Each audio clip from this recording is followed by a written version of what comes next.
of your body, what kind of position it's in, and what kind of support it's going to provide for the press. Starting from the bottom, we're going to have feet shoulder width apart to give you that nice base. We're going to cushion the knees. Now what I mean by that is we don't want locked knees. We want to keep them nice and soft so we've got a bit of spring in the knees to basically function as suspension when we're performing that press. Next, you want to focus on the core. As with exercise I've talked about before, we want to keep it stacked so the core is over the hips and the shoulder is over the core. We're going to brace that core, keep everything in line so we've got a nice support position, especially because we're pushing straight upwards. So we want everything in line, ready for that press. The most controversial area of the press is what to do with the arms. When performing a press, you may see some people have their elbow directly in line with their shoulder and pressing right out wide and back here. I refer to this as more of like a bodybuilding press, and there's nothing necessarily wrong with this, but what it can pose for a lot of people is to be in a position where they're kind of compromised because they haven't built up the strength and mobility in their shoulders yet to be able to perform that press. And the type of press I'm going to show you today is not only going to be easier for most people to perform, but it's arguably a more functional way to perform a press too, in that you're going to be in a more stable and comfortable position for the shoulders so you can get more out of the exercise without having to worry about hurting yourself. So like I said, there's nothing wrong with being in this position here. What we're looking to do today is bring those elbows slightly forward so our arm is in a more comfortable position when performing that press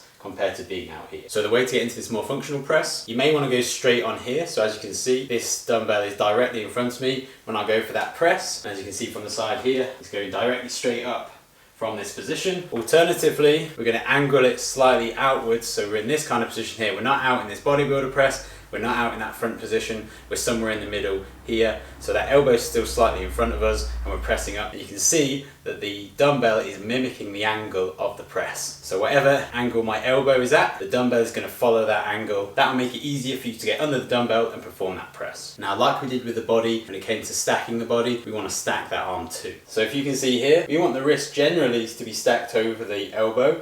But more importantly, if it's not going to be directly stacked over the elbow because you've got a heavier weight, you want it close to the body. If it's ever away from the body, it's going to fall away. So if it's not directly stacked over the elbow, it's going to be a bit closer to you, so you've got more control over that dumbbell. As you can see here, I've got the weight displaced over my whole arm, and then I can push through the arm and into that press where I get into this finishing position where the wrist is stacked over the elbow, which is stacked over the shoulder, and my arm is sitting in this nice socket of the shoulder and feels real comfortable to hold here in that straight arm position. Overhead press is one of the hardest exercises, especially if you have any imbalances. Like at the start of this video, you may have one side that really struggles compared to the other. That tends to come from muscular imbalances which can be caused by an injury or just a stronger and more mobile side that you tend to favour. If this is the case, I have a few recommendations. First of all, working on that imbalance. This will involve incorporating specific exercises into your workout that help with these imbalances and progressing with them over time until you find that your shoulder is improving and you can equal out the press of both sides. And if you want some more information on how to do that, please contact me directly. The second thing you can do is over time trying to balance those sides out. Now there's a couple ways you can do this. This arm can press heavier. Let's say it's pressing a 20 for 8 reps. What you can do here is stay on the dumbbell below but press for 10 to 12 reps. So you're still trying to build that up and trying to equal them out. Alternatively, you can go the other route where you push this side, so you may be pressing with good form a 20 just for 6 reps, whereas feel free to press for 8 to 10 reps here. So you're still trying to progress the weight even though the sides aren't training exactly the same. And you combine that with those muscular imbalance exercises, that should hopefully over time sort out your imbalance